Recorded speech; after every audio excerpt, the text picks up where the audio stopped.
ಬೀದಿ ದೀಪಗಳು ರಾತ್ರಿ ಉರಿಯೋದು ಸರಿ, ಈ ತರ ಐಮಾಸ್ಕ್ ಲೈಟ್ಗಳು ರಾತ್ರಿ ಉರಿಯೋದು ಸರಿ, ಆದ್ರೆ ಹಗಲೊತ್ತಲ್ಲಿ ಯಾಕೆ ಉರಿಯುತ್ತೆ ಅಂತ ಒಂದು ಯಕ್ಷ ಪ್ರಶ್ನೆಯಾಗಿ ಕಾಡ್ತಾ ಇದೆ. ಇವತ್ತಿಗೆ ಒಂದು ಹೆಚ್ಚು ಕಡಿಮೆ ಒಂದು 10-15 ಎಪಿಸೋಡ್ಗಳನ್ನ ಮಾಡಿದೀವಿ, ವಿಡಿಯೋಗಳಿಗೆ ಮಾತಾಡಿದೀವಿ, ಪಂಚಾಯಿತಿಯ ಮೆಂಬರ್ಗಳಿಗೆ ಮಾತಾಡಿದೀವಿ. ಸ್ವಾಮಿ ಈ ತರ ಹಗಲು ದೀಪಗಳನ್ನ ಉರಿಸ್ಬಿಡಿ ಅಂತ. ಆದ್ರೆ ಬೆಂಗಳೂರಿನ ಹೃದಯ ಭಾಗ ರೇಸ್ ಕೋರ್ಸ್ ರೋಡಲ್ಲಿ ನಾವು ಇದೀವಿ. ಕೂಗಳತೆ ದೂರದಲ್ಲಿ ಕಾಂಗ್ರೆಸ್ ಕಚೇರಿ ಇದೆ. ರೇಸ್ ಕೋರ್ಸ್ ರೋಡ್ ಮುಖ್ಯ ರಸ್ತೆಯಲ್ಲಿ ಇದೀವಿ. ಇದೇ ರೇಸ್ ಕೋರ್ಸ್ ರೋಡ್ ನಿಮ್ಗೆ ಹಿಂದ್ಗಡೆ ಕಾಣಿಸ್ತದೆ. ಇಲ್ಲಿ ಒಂದು ಐಮಾಸ್ಕ್ ಲೈಟ್ ಇದೆ. ಈ ಐಮಾಸ್ಕ್ ಲೈಟು ನಿಮ್ಗೆ ಪಕ್ಕದಲ್ಲಿ ಕಾಣಿಸ್ತಿರೋ ವಿಡಿಯೋದಲ್ಲಿ ನಮ್ಮ ವಾಸು ಅವರು ಹೋಗಿ ಕಟ್ ಮಾಡಿ ಈ 3 ವೈರ್ಗಳನ್ನ ಕಟ್ ಮಾಡಿ ಅದನ್ನ ಡಿಸ್ಕನೆಕ್ಟ್ ಮಾಡಿದ್ದಾರೆ. ಸಂಬಂಧಪಟ್ಟಂತವ್ರು ಇದಕ್ಕೆ ನೋಡಿ, ಇಲ್ಲೆಲ್ಲೂ ಮೀಟರ್ ಇಲ್ಲ, ಈ ಕನೆಕ್ಷನ್ ಬಂದಿದೆ, ಇಲ್ಲಿ ಡೈರೆಕ್ಟಾಗಿ ಬಂದಿದೆ, ನೀವು ನೋಡ್ಬೋದು ನೋಡಿ, ಎಲ್ಲವೂ ಅಂಡರ್ಗ್ರೌಂಡು ಡೈರೆಕ್ಟಾಗಿ ಬಂದಿದೆ. ಇದಕ್ಕೆ ಸ್ಟ್ರೀಟ್ ಲೈಟ್ದು ಎಲ್ಲೂ ಮೀಟರ್ ಇಲ್ಲ. ಆಮೇಲೆ ಇದು 24 ಗಂಟೆ ಉರಿಯುತ್ತೆ ಅಂತ ಕಾಣಿಸುತ್ತೆ. ಇವಾಗ ನಮಗೆ ಕಾಣಿಸಿದ್ದು, ನಮಗೆ ಒಂದು ನಾವು ಅಬ್ಸರ್ವ್ ಮಾಡ್ದಂಗೆ ಒಟ್ಟು ಎಲ್ಲಾ ಲೈಟ್ಗಳು ಉರಿತಾ ಇತ್ತು. ಇದರಿಂದ ಎಷ್ಟು ಕರೆಂಟ್ ಬಿಲ್ ಬರುತ್ತೆ, ಇದರಿಂದ ಯಾರು ಲಾಭ? ಹಗಲೊತ್ತಲ್ಲೇ ಈ ರೀತಿ ಐಮಾಸ್ಕ್ ಲೈಟ್ಗಳನ್ನೇ ಉರಿಸೋದ್ರಿಂದ ಏನ್ ಸುಖ ನೋಡಿ. ಅಲ್ಲಿ ಸ್ಟ್ರೀಟ್ ಲೈಟ್ ಕಾಣಿಸ್ತದೆ, ಅಲ್ಲಿ ನೋಡ್ರ ಸ್ಟ್ರೀಟ್ ಲೈಟ್ ಉರಿತಾ ಇದೆ. ಅದೊಂದೇ ಸ್ಟ್ರೀಟ್ ಲೈಟಾ? ಸದ್ಯಕ್ಕೆ ಅದೊಂದು ಸ್ಟ್ರೀಟ್ ಲೈಟ್ ಉರಿತಾ ಇದೆ.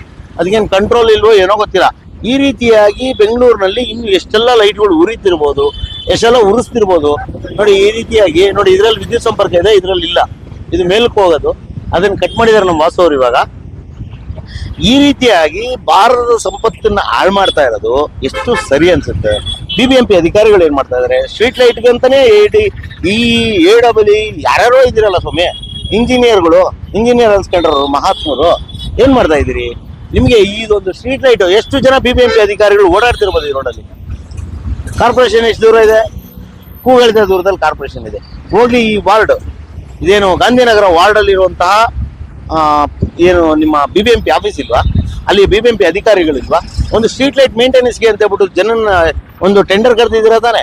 ಆ ಟೆಂಡರ್ ಕೊಟ್ಟಾದ್ಮೇಲೆ ಆ ಟೆಂಡರ್ ತಗೊಂಡಿರೋನ್ ಏನ್ ಮಾಡ್ತಾ ಇದ್ದಾನೆ? ಇಲ್ಲಿ ಒಟ್ಟಾರೆ ಯಾರಿಗೇನು ಬೇಡ, ಯಾವ್ದು ಹೆಂಗಾರ ಹಾಳಾಗೋಗ್ಲಿ, ನಿಮಗೇನ್ ಬೇಕು ಟೆಂಡರ್ ಕೊಡ್ಬೇಕು, ಅವ್ರಿಗೇನ್ ಬೇಕು ಟೆಂಡರ್ ಬೇಕು. ಅದೇನ್ ಕೆಲಸ ಆಗ್ತಾ ಇದೆಯೋ, ಕರೆಕ್ಟಾಗಿ ಆಗ್ತಾ ಇದೆಯೋ ಇಲ್ವೋ, ಸಂಬಂಧಪಟ್ಟ ಅಧಿಕಾರಿಗಳಾಗಿರ್ಬೋದು, MLAಗಳಾಗಿರ್ಬೋದು, ಅಥವಾ BBMP ವಾರ್ಡ್ ಅಲ್ಲಿ ಇರೋಂಥವ್ರಾಗಿರ್ಬೋದು, ಯಾರು ತಲೆ ಕೆಡಿಸ್ಕೊಳ್ಳಲ್ಲ. ಇವತ್ತು ಈ ರೀತಿಯಾಗಿ ದೇಶದ ಸಂಪತ್ತನ್ನು ಹಾಳು ಮಾಡೋ ಜೊತೆಯಲ್ಲಿ ಸಾರ್ವಜನಿಕರ ದುಡ್ಡನ್ನು ಸಹ ಹಾಳು ಮಾಡ್ತಾ ಇದ್ದೀರಾ. ಇವತ್ತು ನಾವು ರೇಸ್ ಕೋರ್ಸ್ ರೋಡಲ್ಲಿ ಇದೀವಿ. ರೇಸ್ ಕೋರ್ಸ್ ರೋಡಲ್ಲಿ ಇರುವಂತಹ ಐಮಾಸ್ಕ್ ಲೈಟು 24 ಗಂಟೆ ಉರಿತಾ ಇತ್ತು. ಇವಾಗಲೂ ನಿಮ್ಗೆ ಸ್ಟ್ರೀಟ್ ಲೈಟ್ ಅಲ್ಲಿ ಉರಿತಾ ಇದೆ.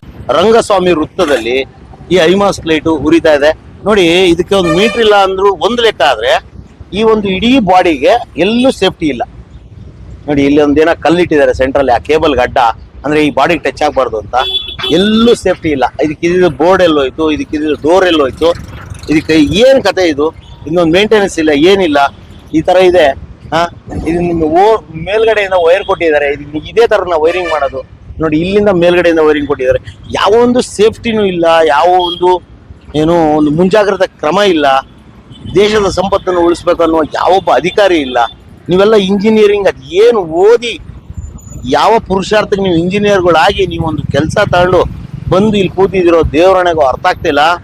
ಒಟ್ಟಾರೆಯಾಗಿ ದೇಶದ ಸಂಪತ್ತನ್ನ ಇವತ್ತು ಹಾಳು ಮಾಡ್ತಿರೋದು ಒಂದು ಕಡೆ ರಾಜಕಾರಣಿಗಳಾದ್ರೆ, ಇನ್ನೊಂದು ಕಡೆ ಸರ್ಕಾರಿ ಅಧಿಕಾರಿಗಳು. ದಯವಿಟ್ಟು ನಾವು ಗ್ರಾಮ ಮಟ್ಟದಲ್ಲಿ ಹುಡುಕ್ತಾ ಇದೀವಿ, ಆದ್ರೆ ಬೆಂಗಳೂರು ಬುಡದಲ್ಲಿ ಅದೇನು ಹೃದಯ ಭಾಗದಲ್ಲಿರುವಂತಹ ಆನಂದರಾವ್ ಸರ್ಕಲ್ ಹತ್ರನೇ ಇರುವಂತಹ ರಂಗಸ್ವಾಮಿ ಸರ್ಕಲ್, ರೇಸ್ ಕೋರ್ಸ್ ರೋಡಲ್ಲಿ ಈ ರೀತಿಯಾಗಿ ಐಮಾಸ್ಕ್ ಲೈಟ್ಸು ಮತ್ತೆ ಸ್ಟ್ರೀಟ್ ಲೈಟ್ಸು ಉರಿತಾರೆ. ಎಷ್ಟು ಸರಿನೋ, ಯಾವ ಒಂದು ಅಧಿಕಾರಿ ಏನು ಮಾಡ್ತಾ ಇದ್ದೀರೋ ದಯವಿಟ್ಟು ಎಚ್ಚೆತ್ಕೊಳ್ಳಿ.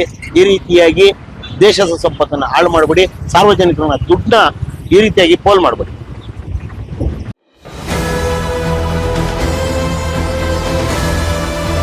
ನಿಮ್ಮ ವಾಣಿ, ಇದು ಕನ್ನಡಿಗನ ಧ್ವನಿ.